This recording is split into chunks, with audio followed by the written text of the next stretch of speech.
venons de dire. Il est sorti à peine il y a moins de 24 heures.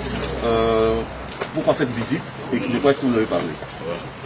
C'est une question qui ne devrait pas se poser, étant donné que, comme vous le savez, la situation que j'ai vécue s'inscrit dans le cadre de la lutte que nous avons menée pour la défense de la légalité constitutionnelle, pour la démocratie, sous l'autorité du président Nicolas Médier, qui m'a fait l'honneur de me proposer comme porte-parole de la plateforme des partis politiques et groupements de l'opposition.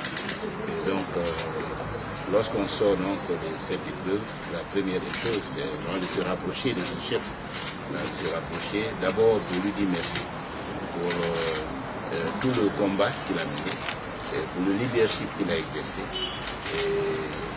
et pour le soutien qu'il nous a apporté pendant tout le temps où nous étions en détention. Toutes les initiatives qu'il a prises pour accepter pourtant la main afin qu'un dialogue politique puisse s'ouvrir et toute la mobilisation aussi que nous avons enregistrée autour de notre famille, autour de notre parti, de manière à ce que nous ne soyons pas seuls et qu'une issue heureuse puisse être trouvée à cette situation. Donc c'est vraiment une visite de remerciement et de réaffirmation de notre engagement dans la lutte pour la démocratie en Côte d'Ivoire à ses côtés. Un mot sur le dialogue politique qui reprend. Mais je pense que c'est une bonne chose. Si nous aurions fait ce dialogue avant les élections, nous aurions économisé certainement des vies humaines, tous les dégâts que nous avons enregistrés. Mais il n'est jamais trop tard pour bien faire.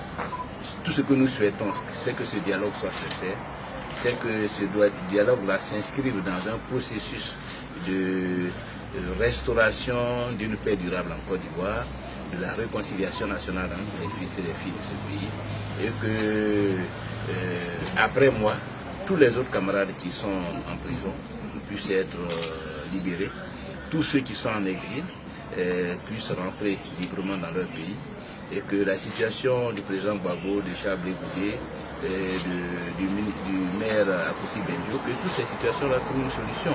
Parce que la paix, la réconciliation, c'est tout cela aussi. Ce n'est pas seulement la libération d'Afi qui va mettre fin à la crise. C'est quand nous aurons résolu tous ces problèmes qui nous divisent, tous ces meurtrissures liés à des affrontements politiques depuis plusieurs années, que la Côte d'Ivoire pourra retrouver une paix durable et s'engager de façon durable aussi dans la voie de la démocratie. Et donc nous avons encore beaucoup de travail à faire. Et il ne faut pas que cette négociation, ce dialogue se limite à la préparation des élections législatives. Il faut qu'il s'inscrive, ce dialogue-là, dans un processus de normalisation durable et de réconciliation nationale. Merci, Président. Bon retour chez vous et bonne fête de fin d'année. Merci. Président.